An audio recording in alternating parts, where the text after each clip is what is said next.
Although Queen Soraya ended her marriage to the Shah of Iran back in 1958, their doomed love story didn't end there. It took an even more heartbreaking twist. Right from the start, their romance seemed destined for sorrow. Despite their separation, they reportedly never stopped loving each other. Years later, as the Shah's life neared its end, Soraya is said to have penned a deeply emotional letter. What came next was a tragedy no one could have predicted. Curious? Let's dive into the story together. Soraya's life was one of privilege. She was the only child of Soraya Esfandiary Bakhtiari, an Iranian nobleman, and Eva Karl, a German.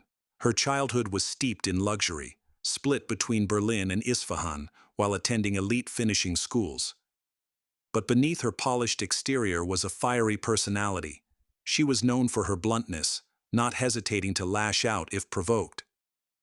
Still, her stunning beauty seemed to make people overlook her flaws, so much so that, in 1948, the Queen Mother of Iran, desperate to find a suitable bride for her son, Shah Mohammad Reza, decided Soraya was queen material based solely on a photograph. A fairy tale, right? Well, maybe not. Like many fairy tales, this one had its eerie undertones. The Queen Mother was so intrigued by Soraya that she sent her own daughter to meet the young woman and gauge her potential. When the Iranian royal family wanted something, they didn't waste time.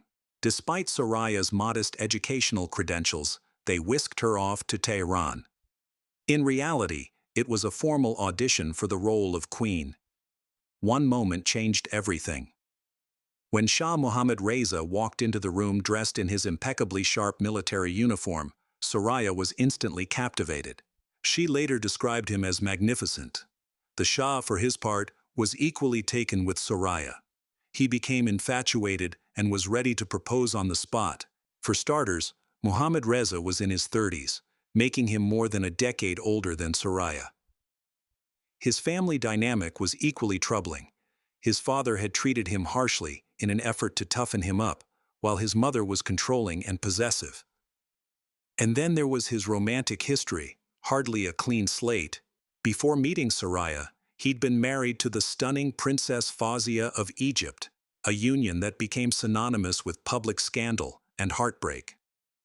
Fawzia had suffered greatly in the Shah's toxic and tumultuous family, bearing him a daughter rather than the desired son.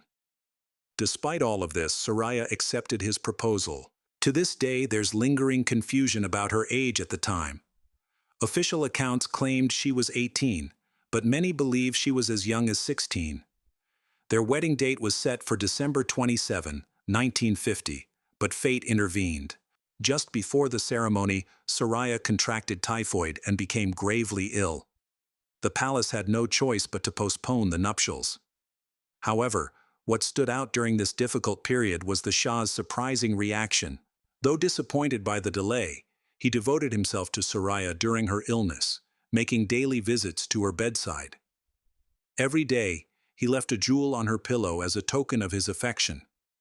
It was a grand romantic gesture, but perhaps also a glimpse into the complexity of his nature, a man both devoted and deeply flawed. The Shah and his family were eager to speed things along with the wedding, so much so that they moved the date up by 6 weeks. Was it a case of overwhelming love, or was the Shah simply desperate for a male heir? Either way, it was far too rushed, and Soraya, still barely more than a child, paid the price. When the big day arrived, she was so frail that she could hardly stand. But did that stop the Shah? Not at all. Queen Soraya's wedding dress is now legendary, a masterpiece of fashion history. Designed by Christian Dior, it was a silver lame gown adorned with pearls and trimmed with marabou feathers. But what most people don't know is that Soraya was so ill on her wedding day, she had to wear a wool vest and socks under the dress to keep warm. The gown itself was a staggering 66 pounds, and the young, fragile bride could barely manage its weight. Things got so dire that, moments before the ceremony, the Shah had the train cut off to ensure she could make it down the aisle. Somehow, they pulled it off, and the couple appeared deeply in love. However, Soraya's fiery personality soon began to show. She could be sweet and charming when she wanted to, but if you crossed her, you were in trouble. At one public dinner, after an argument with the Shah, she shocked everyone by smashing a priceless vase against the wall. On another occasion, after a fight, she banned him from their bedroom, forcing him to sleep on a cot outside her door for weeks. These incidents caused plenty of gossip, but they weren't even the couple's biggest problem. While Soraya's temper flared, the Shah's reserved nature didn't help matters. His emotionally distant upbringing had left him stiff and awkward, even in private moments with his wife. The mounting tension and emotional strain led Soraya to rebel against the pressures of royal life. Although Queen Soraya is now remembered for her beauty and elegance, she wasn't exactly a model queen. Despite her love for the Shah, she quickly grew to resent the demands of royal life. She rejected many formal customs, refused to wear traditional attire, and avoided her duties. Unsurprisingly, this didn't sit well with the court. Already suspicious of her European heritage, they began to openly criticize her, mockingly calling her that German woman. And then, things got worse. In the 1950s, Soraya found herself at the center of a scandal that made international headlines. While visiting friends in America, she was photographed water skiing in Miami, wearing a revealing bikini. The conservative palace was outraged, and the photo was banned in Iran. This incident seemed to ignite further resentment within the royal family. The Shah's relatives, who had never warmed to Soraya, grew jealous of his devotion to her and began plotting against her. But Soraya wasn't innocent in all this. Her own jealousy issues were about to spiral out of control. Although Mohammad hadn't yet fathered the male heir he longed for, he did have a daughter, Princess Shahnaz, from his previous marriage. Soraya, feeling increasingly insecure, accused Shahnaz of monopolizing the Shah's affection, an accusation that mirrored what her in-laws had often hurled at her. Shahnaz, who was only 8 years younger than Soraya, became the target of her resentment. Soraya despised the girl's presence, convinced she was stealing too much of her husband's attention. However, her bitterness likely stemmed from a deeper fear, her own struggles to conceive. As queen, one of her primary responsibilities was to produce an heir, yet 3 years into their marriage, there was still no pregnancy. Concerned, the Shah urged Soraya to travel to America for a thorough medical evaluation. At first, the news seemed hopeful. Doctors in New York attributed her difficulty conceiving to the immense stress she'd endured in recent years, assuring her that there were no underlying fertility issues. But the couple couldn't shake their unease, so they sought a second opinion in Boston. This time, the results were devastating. Soraya was declared infertile, shattering their dreams of having a child together. The news was catastrophic for their already strained marriage. By 1954, their relationship was unraveling, with arguments becoming more frequent and intense as they grappled with their predicament. Then, in October of that year, tragedy struck again. The Shah's younger brother, Prince Ali, died in a plane crash at just 32 years old. The loss made the need for a male heir even more urgent, plunging the royal family into deeper turmoil. Desperate to change her fate, Soraya endured an exhausting series of medical tests and treatments in the hope of conceiving. After Prince Ali's death, her efforts intensified, but nothing worked. During this painful time, Soraya received no sympathy from her in-laws. Instead, they turned on her, spreading malicious gossip about her infertility. The Queen Mother and royal princesses, already envious of Soraya's position, used her struggles to further isolate her within the court. With no other options left, Soraya pinned her hopes on an unexpected source, her stepdaughter, Princess Shahnaz. Shahnaz had recently married Ardashir Zahedi, the wealthy son of a former prime minister. Soraya hoped that if Shahnaz could bear a male child, it might resolve the succession crisis. But this plan hit a major roadblock. The Shah despised Ardashir and declared that he would never accept a grandson from their union as his heir. Once again, the royal couple found themselves back at square one, faced with the grim reality of Soraya's infertility, the Shah proposed a controversial solution: taking a second wife. This wasn't an unusual practice within the Iranian royal family. His own father had multiple wives, but Soraya vehemently opposed the idea. Known for her jealousy and fiery temper, she couldn't even tolerate the Shah's interactions with his daughter, let alone the thought of sharing him with another woman. Determined to preserve her marriage and retain her position as his sole queen, Soraya made a bold plea. She urged her husband to amend the nation's constitution, arguing that one of his half-brothers should be allowed to inherit the throne instead. The Shah explained to Soraya that altering the constitution would require approval from the so-called Council of the Wise Men. However, this so-called council didn't actually exist. It was simply a way for him to avoid directly saying no. He wasn't willing to change the constitution, nor was he ready to give up his marriage. Around this time, Soraya's relationship with her mother-in-law took a sharp turn for the worse. The Queen Mother became an outspoken critic of Soraya and pushed her son to divorce her. By March 1958, the cracks in their marriage were beyond repair. Years of tension and failed attempts at reconciliation led to a final breaking point. On March 14th, the Iranian government announced that the royal couple was officially divorcing, and Soraya would no longer hold the title of queen. But the story wasn't as simple as it seemed. While the announcement framed the divorce as a straightforward decision, Soraya claimed she had been blindsided. Living in Europe at the time, she alleged that just 9 days before the announcement, the Shah had called her, pleading for permission to take a second wife. He warned her that if she refused, he'd have no choice but to divorce her. The Shah's public reaction to the divorce was emotional and unguarded. During the official announcement, he openly wept, making it clear that the separation was deeply painful for him. For many, this seemed like the end of their complicated relationship. Soraya, stripped of her royal title, was expected to fade into a quiet, private life. But that's not what happened. As parting gifts, the Shah provided Soraya with a luxurious penthouse in Paris, a generous monthly allowance, a Rolls-Royce Phantom, and a stunning Bulgari ruby. On the surface, these appeared to be farewell presents, but they carried deeper intentions. Despite their divorce, Soraya and the Shah couldn't completely let go of each other. Rumors swirled that they met privately several times after their separation, and their connection remained far from over. But before their story could take another twist, Soraya had to endure an even more painful chapter. The Shah, desperate for an heir, wasted no time moving on.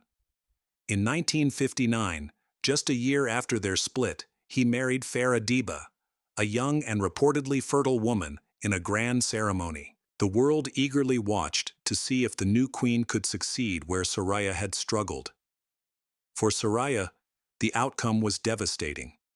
Farah had no trouble fulfilling the Shah's desire for children.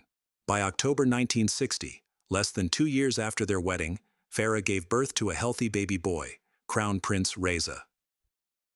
The timing, almost exactly 9 months after the wedding, only deepened Soraya's heartbreak.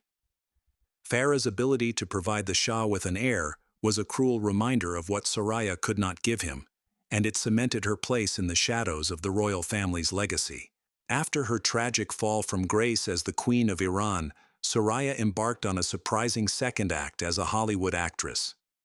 Drawn to the allure of Tinseltown and armed with her striking beauty, she landed roles in iconic films such as The Three Faces. But as is often the case in Hollywood, fame came hand in hand with scandal. During the filming of The Three Faces, Soraya found herself entangled in a passionate affair with Franco Indovina, a charismatic Italian director.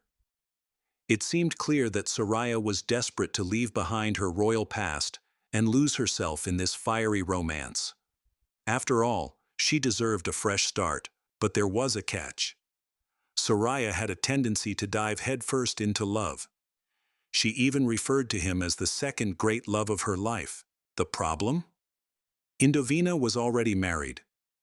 Predictably, the affair ended in heartbreak, but not in the way anyone would have expected. In 1972, Soraya's life took another devastating turn. She received the gut-wrenching news that Indovina had tragically died in a plane crash. The loss shattered her. Overcome with grief, she withdrew from the public eye, her once promising film career grinding to a halt. She retreated to her penthouse in Paris, surrounding herself with high society, but vowing to live out her days quietly. Yet life had more twists in store for her. Even during her marriage to the Shah, Soraya had often lamented that he prioritized his crown over her. She had wistfully compared him to King Edward VIII, who famously gave up his throne for Wallis Simpson, his divorced lover. Ironically, Soraya came close to seeing her wish fulfilled years later. By 1979, Soraya was still grappling with the weight of her losses when another blow struck. She learned that her ex-husband, Shah Mohammad Reza, was dying of cancer and had only months to live. Despite their separation of over 2 decades, Soraya couldn't resist reaching out.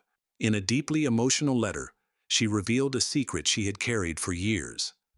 She had never stopped loving him. She even expressed her desire to see him one last time before his death, if he would allow it.